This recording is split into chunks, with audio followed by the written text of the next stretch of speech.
What's up mga kaagre? So, kamusta kayong lahat? At panibagong araw, panibagong experience na maisi-share na naman sa inyo, no? So, ito nga, update ko lang kayo mga kaagre sa aking mga alaga dito, no? So, kung ilang taon na ba o ilang days na ba yung kanilang mga edad ng aking mga alaga dito mga kaagre. So, update ko lang kayo. Yung aking mga bake na to mga kaagre ay yung edad nila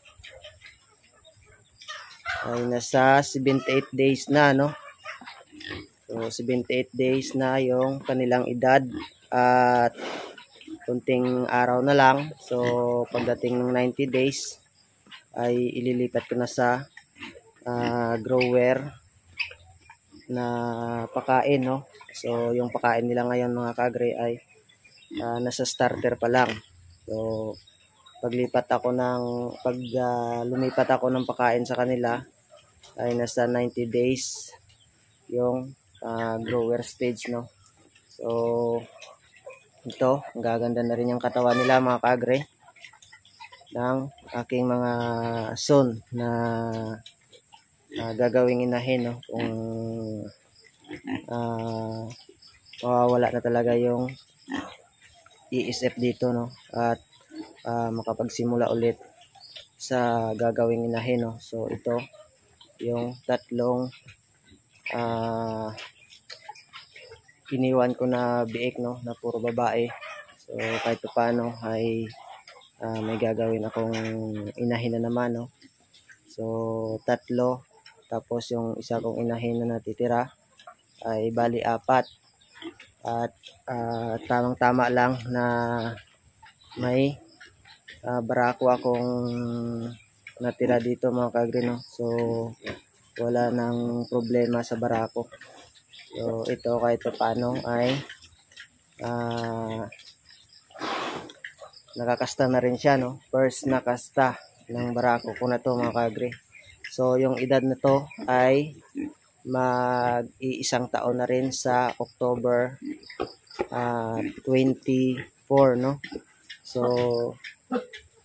bukas mag 11 months na siya, no, mga kaagre.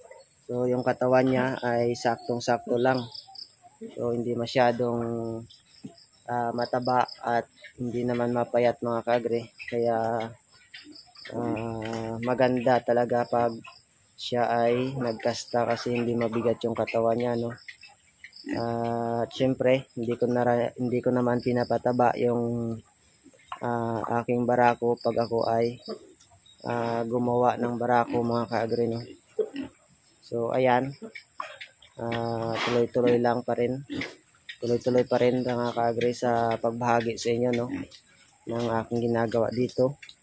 At ang ganda na ng kanyang galaw-galaw kasi linipat ko na siya sa bagong kulungan. Yung dating paruwing dito ay binaklas ko, no. So para naman makaikot-ikot at siyempre kahit pa paano maka-exercise yung kanyang katawan at lalong-lalo na yung mga paa niya mga kaagre, no. So yun nga lang yung problema, makulit. So linagyan ko ng yero doon para sa init kung hapon mga kaagre, no. At siyempre ito mga kaagre, good news, yung aking inahin ay nasa 42 days na ngayon, no. So hindi na siya sign na siya ay re-rehit pa o maglalandi, no. So makikita niyo mga kaagre ay normal lang yung kanyang ari. So ibig sabihin yung second cycle na 21 days niya ngayon ay 42 days ay hindi siya ng sign na magpapakasta, no. So ito 42 days na kasta ay September 23, no. So ngayon ay September 23 na. So ang bilis lang mga kaagre ng araw, no, ng buwan at ng taon.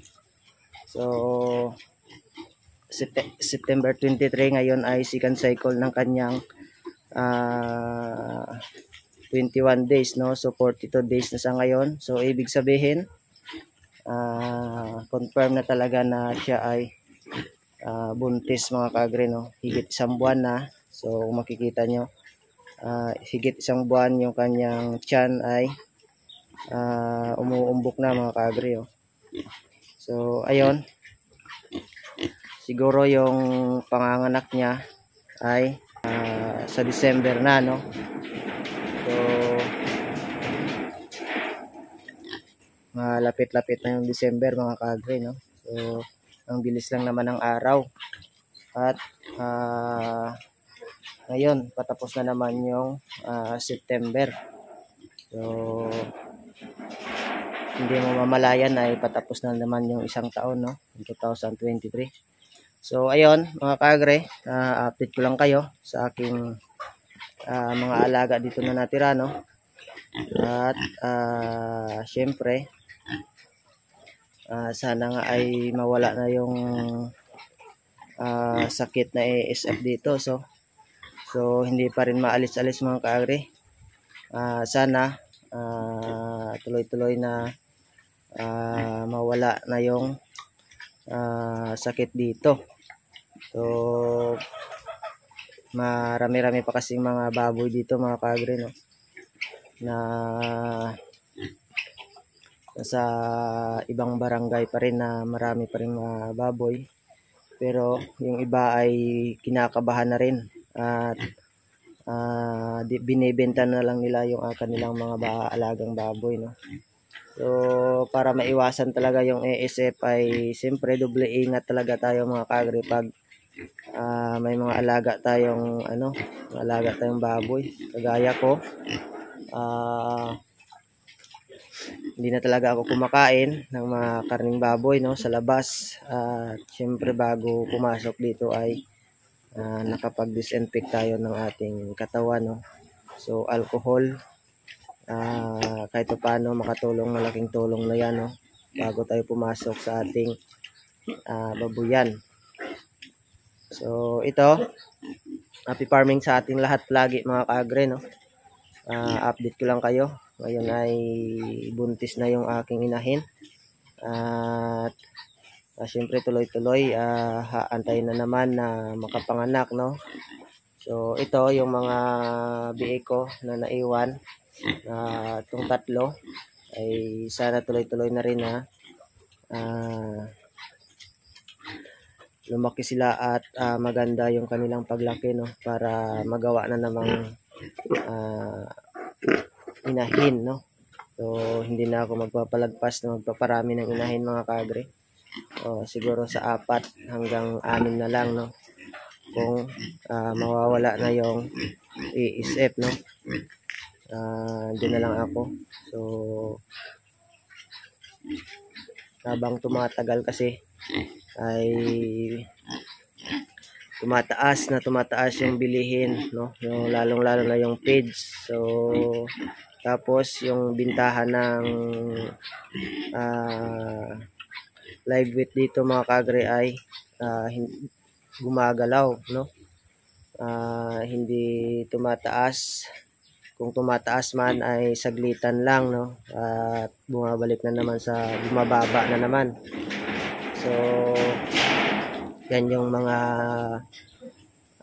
ng mga tao dito na nireklamo nila, no. So hindi nila yung presyo ng feeds, no. So ayun, kahit pa paano, mga kaagre, ay syempre may pagkukunan tayo ng may share, ibabahagi sa inyo sa araw-araw, no, sa mga ginagawa sa pag-aalaga ng baboy. So kahit pa paano ay may maitutulong ako sa inyo kung kayo ay nagsisimula pa lang, no, lalong-lalo na kung kayo ay baguhan sa pag-aalaga ng baboy. So pwedeng-pwede ito sa inyo, mga kaagre. So hanggang dito na lang, mga kaagre. Sana ay tuloy-tuloy lang tayo sa ating ginagawa, kung saan tayo dapat ay siyempre tuloy-tuloy at happy farming palagi sa ating lahat mga kaagre, no? So hanggang dito na lang mga kaagre. Maraming salamat sa inyong suporta sa aking channel, no? Sa aking ginagawa. At hanggang sa susunod na i-upload na naman, no? Shout out sa inyong lahat. Maraming salamat at God bless po.